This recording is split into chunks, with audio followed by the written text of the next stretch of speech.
Ashton Hall uko umutoza wa fitness yahindutse umwe mu bantu b'ibyamamare ku isi.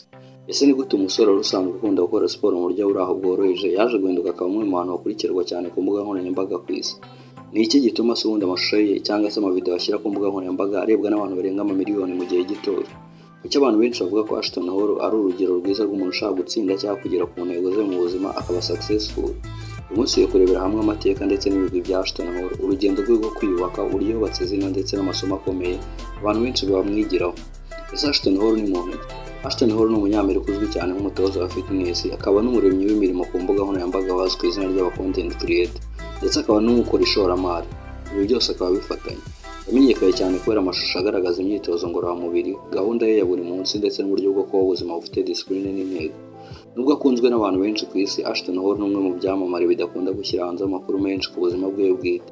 Nta makuru yemejwe ku mugaragaro agaragaza itariki y'amavuko y'iki cyamamare cyangwa se imyaka ya nyayo afite cyangwa se amashuri yaba yarize. Hari amakuru akunze gukwirakwira ku mbuga nkoranyambaga ariko nta gihamya cyizewe cyemeza ibyo bintu ko na nyir'ubwite atigeze abivuga. Icyakora abantu benshi bazi ko uyu musore aturuka muri Leta Zunze Ubumwe za Amerika kandi akaba yaramamaye kubera umurava n'ubushake bwe bwo gukora cyane. Ubuzima bwe bwa mbere yo kwamamara se Ashton Hall yari abaye hano. Mbere y'uko aba icyamamare, Ashton Hall yari umwe mu bantu bafite ubuzima busanzwe, ukunda gukora siporo gusa ndetse yifuza kugira ubuzima bwiza. Yakoraga nk'umutoza wa fitness, agafasha abantu gukora imyitozo ndetse no kugera ku ntego zabo mu kuba bagira ubuzima bwiza. Nk'abandi benshi batangiye muri buno buzima nta muntu ubafasha cyangwa se nta muntu ubasunika, urugendo rwe ntabwo rwari rworoshye. Byamusabaga kubyuka kare cyane, gukora cyane ndetse no gukomeza kwizera ko nubwo nta bantu benshi bamuzi ariko inzozi ze azazikora zigacamo ndetse abantu bakamumenya akanabikuramo n'amafaranga.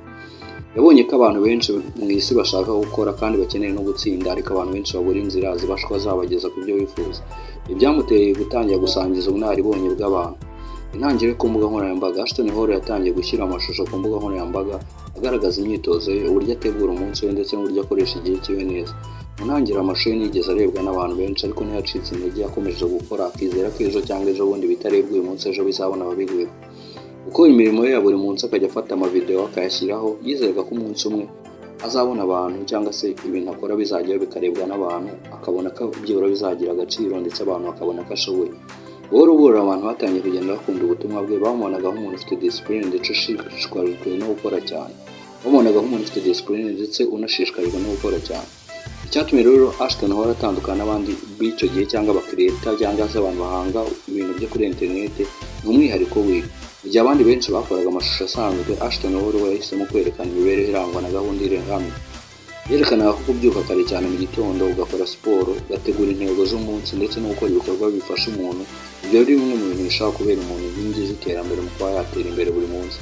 Ibi byatumye abantu benshi bamufata nk'icyitegererezo. Benshi bavuga ko iyo barebye amashusho ye bumva bafite imbaraga zo gukomeza gukora ndetse no kudacika intege ngo bihere mu buzima n'ejo cyangwa ejo bundi wabikora bigakunda. Igihe yamamariye ku isi, nyuma y'igihe runaka amashusho ya Ashton Hall ayashyira ku mbuga nkoranyambaga atarebwa, byaje kuza kugeraho amashusho yatangiye gusakara ku rwego mpuzamahanga. Miliyoni z'abantu zatangiye kuyareba ndetse no kugenda bayasharinga, bayahererezanya. Abamukurikiye bariyongereye mu buryo bugaragara ku mbuga nkoranyambaga nka Instagram ndetse na TikTok na YouTube. Izina rye ryatangiye kumenyekana mu bihugu byinshi bigiye bitandukanye by'isi. Ubutumwa bwe bwo gukora cyane, kubaho neza ndetse no gukoresha igihe neza bwageze ku bantu bose bo mu mpande zitandukanye z'isi. Yahise ava ku rwego rwo kuba umutoza wa fitness usanzwe, ahubwo ahita aba umwe mu bantu bafite ijambo rikomeye mu byerekeye n'imbuga nkoranyambaga, aho bita aba influencer. Ndetse Ashton Hall akajya bifatanya byose ibyo ngibyo akarabikoraga. Mu byerekero n'ubucuruzi n'iterambere rye, nk'umuntu wari umaze kwamamara cyangwa kumenyekana no kugira abantu bamukurikira ku mbuga nkoranyambaga, Ashton Hall yatangiye kugira amahirwe menshi, yatangiye kugenda amufungurira imiryango. Ni nako byagenze, yatangiye gukorana n'ibirango bikomeye byo mu rwego rwa siporo, imyambaro ndetse n'ibindi bicuruzwa. Ibigo byinshi byifuza gukoresha izina rye kugira ngo bibashe kuba byagera ku bantu, bimunyuremo nk'umwambasaderi, abashe kuba babifasha bigurisha nawe bikuremo amafaranga. Yakomeje kandi kubaka ibikorwa bye bwite yinjiza amafaranga binyuze mu buryo bw'imbuga nkoranyambaga. Byamufashije kuva ku rwego rwo kuba umutoza usanzwe aba rwiyemezamirimo nk'umushoramari uzwi. Kuki se ubundi Ashton Hall ahantu hose agiye ubona abantu bamukunda cyangwa bamwishimiye? Hari impamvu nyinshi zituma abantu bakunda Ashton Hall.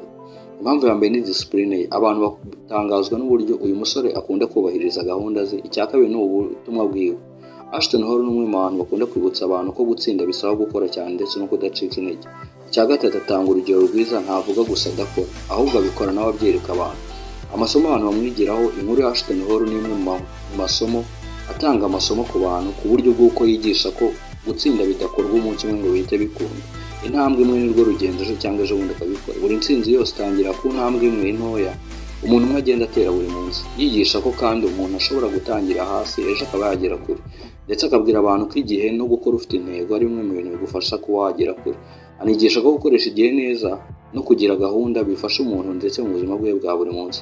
Ashton Hall n'uruzinduko rwe mu Rwanda ni kimwe mu bintu byaje kuzwa bishyushya imbuga nkoranyambaga mu minsi yashize, kurinda kugera mu rukerera rwo ku itariki ya 10 z'ukwezi kwa karindwi aribwo Ashton Hall yaje kuza kubasesekara mu gihugu cy'u Rwanda. Ashton Hall yagaragaye mu Rwanda, ibintu byashimishije abantu benshi, abakunzi bo mu Rwanda ndetse n'abandi bantu muri Afurika bagenda bamukurikirana, dore ko yagiye agira ingendo zigiye zitandukanye zo gutembera ibihugu bya Afurika nka Benin, muri Ghana, ndetse ubu ngubu akaba ari no mu gihugu cy'u Rwanda. Abantu benshi bo bashakaga kumumenya ndetse no kumenya ubuzima bwe bwite, gusa we ntabwo akunda kugenda agaragaza ubuzima bwiwe. Kuba umuntu wamamaye ku rwego nk'urwo ngurwo usura igihugu byatumye abantu benshi bongera gushishikarizwa kongera kumenya ubuzima bwiwe ndetse n'icyamugejeje ku rwego nk'urwo ariho akaba icyamamare. Nubwo hari byinshi ku buzima bwe bitarasobanuka cyangwa bitashyizwe ahagaragara, urugendo rwe rurivugira. Yatangiye nk'umuntu usanzwe ukunda siporo, akora nk'umutoza wa fitness, ariko kubera umurava no kudacika intege yaje guhinduka umwe mu bantu b'ibyamamare cyangwa se bakunzwe ku rwego rw'isi. Muri twigisha ko nta nzozi ntoya zishoboka kandi icyo urota ugiharanira ushobora kukigeraho. Iyo umuntu akomeje gukora buri munsi akagira intego ihamye kandi akizera ko ibyo akora umunsi umwe bizamuhereza, agashyiramo imbaraga ntasibe guhatiriza no gukomeza kubikora bikuye ku mutima, ibyo bintu amaherezo biratanga. Ese wowe niba wese muri komeye wakijya ku rugendo rwa Ashton Hall, tanga ibitekerezo cyawe kuri comment. Niba wumva kandi wanakunze ino nkuru ujye kuri subscribe udukurikire.